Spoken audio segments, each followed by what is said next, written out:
Hello and welcome to This Day. I'm BJ Arnett. Our guest today is a very fun lady who you may know her face from the National Religious Broadcasters Convention that happens in Nashville every year. She is the hostess with the mostest. She interviews folks from all over everywhere and everybody.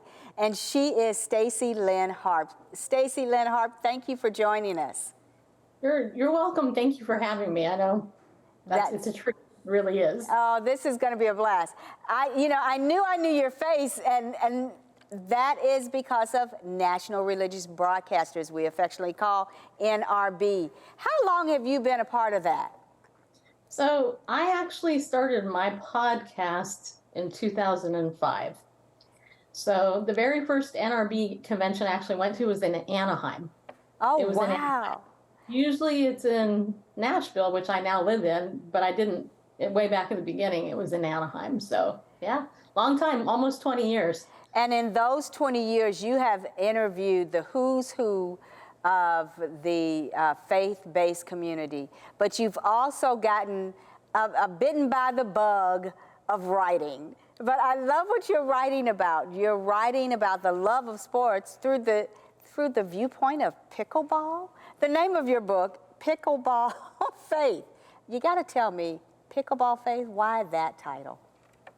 So, it's funny. I moved to Nashville. I didn't know anybody because I used to live in California. And to make a long story short, I saw this game happening one day at the rec center. And because I was in cultural shock living here in Nashville as opposed to California, I didn't know anybody. And so anyway, I went down, I learned pickleball. I found out this ball, here's a pickleball. And I'm a lifelong tennis player. Went down and started meeting some people, made some friends, and slowly realized through my mindset of how I was judging people and stuff that God was going to use the sanctification process to make me a better believer.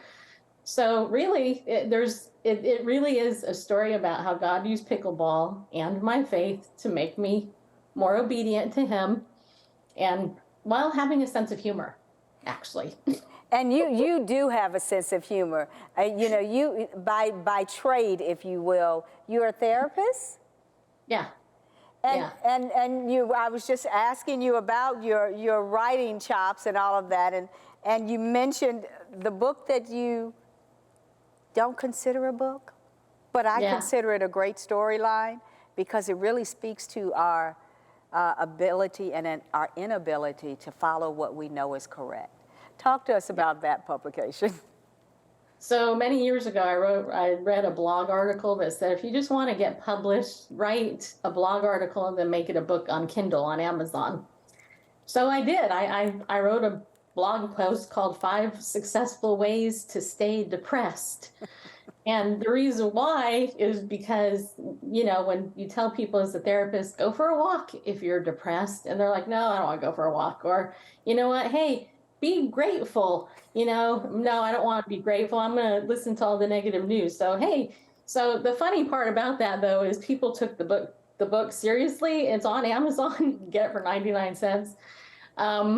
And I've had bad reviews, and I can't lose on the reviews because if I get a bad review, it just means they did what I said in my book. Right, there you are. What's funny about it is that, 5 Successful Ways to Stay Depressed really speaks, as I said earlier, to the fact that we just don't want to be obedient. But then the other part of it is that it also led you as a counselor to identify that some people just simply want to stay in the state that they're in.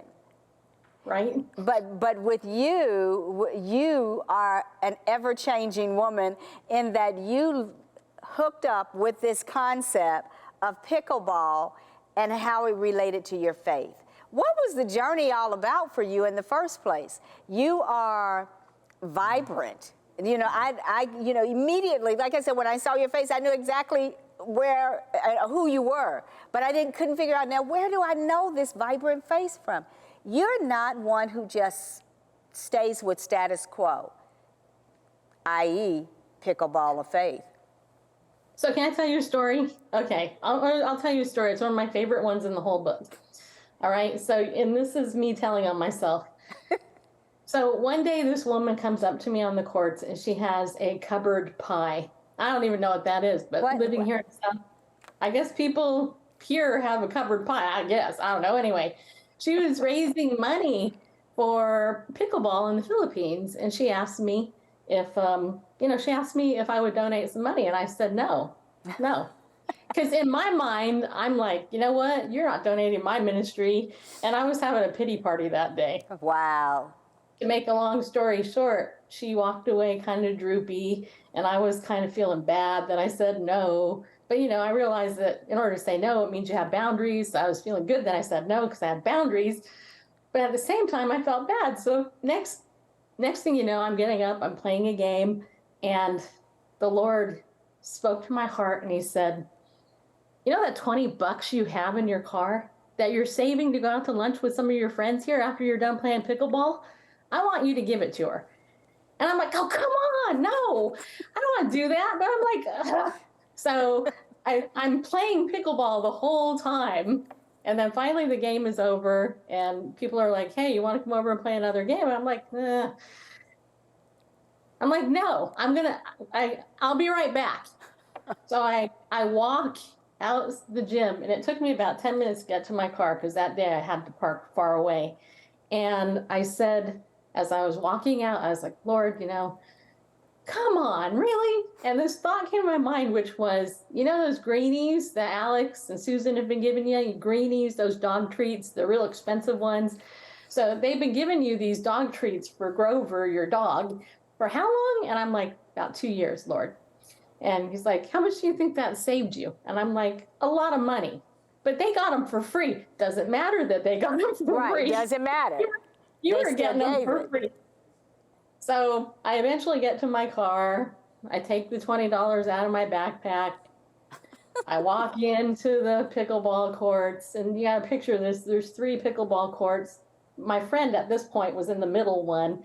So I walk in. I say, excuse me. Look, you know what? I said, look, I'm sorry to interrupt your game. Here's $20. And I want you to know I'm really sorry. The Lord just corrected me and said I was kind of being a selfish brat. I'm really sorry. Here's some money. And, you can have it. And I don't need the pie. And I walked away and I was like feeling so sad. But everybody was like, what the heck just happened? So that's really a lot of what's in my book, Pickleball Faith, because as people interact with people, one of the things that we tend to forget often is that people have backstories. Yes. So my friend Linda, one day I was playing with her. She's like 70 something and really slow. And I was like, man, here I am stuck playing with you again, this old person. And I'm just like being really critical. And the game was over. And the Lord put in my mind, why don't you ask these people, what's one thing that you've gone through in your life that you never thought you would get through? So I went up to lots of people, asked the question. And Linda comes up. I go up to Linda, and I said, Linda, I'm just curious, what's one thing you've gone through in your life that you never thought you'd get through? Nice icebreaker, right? She looks at me and she goes, learning to walk again twice. Wow. Right? So I was like going, oh, you feel like that high. And so I asked her, I said, so what happened? And she said, well, I was run over by a car, and then I fell off a horse at one point. And so I looked at her not as a menace, but rather as a miracle. Right. And so that's really what my book is about. It's surrounded by pickleball, but it's stories just like that I've had so many people who've read it, they've laughed through the whole book, and they've told me it's because I personally didn't think it was a funny book, but I've had so many people tell me that they think it's a funny book because I'm so honest.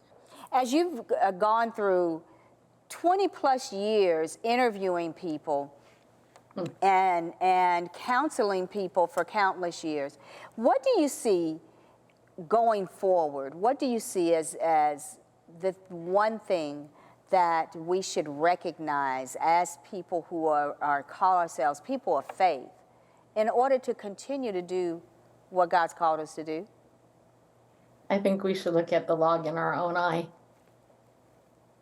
As simple as that. Yeah, because I think My husband and I often joke about how I have haters, even though I don't do anything. I just exist. Sometimes I'll say something, that everybody thinks, but they won't say it. And then other times it's kind of like, but then you meet me and you're like, well, like, how can you meet me and hate me? My listeners that followed me, they gave me the moniker Sweet and Lovable. But I say stuff, and I've always kind of, when I do my show, I've always said I talk about tough topics with a light touch, because you have to, otherwise you're going to cry all the time, and that's sad. Well, it kind of also speaks to, I looked down and realized, everything about you connects, let me say that. But the name of even your website, hearttug.org, you are getting right into the meat of who we are and what we do and how we do it, and the keep it real, if you would say, is real important to you and important to the storytelling that you're doing at this time.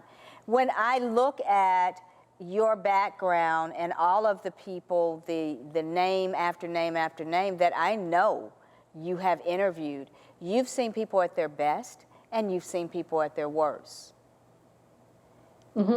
As a therapist, you are, even in your podcast interviews, you are really giving a word of God through Christian therapy that isn't normally given.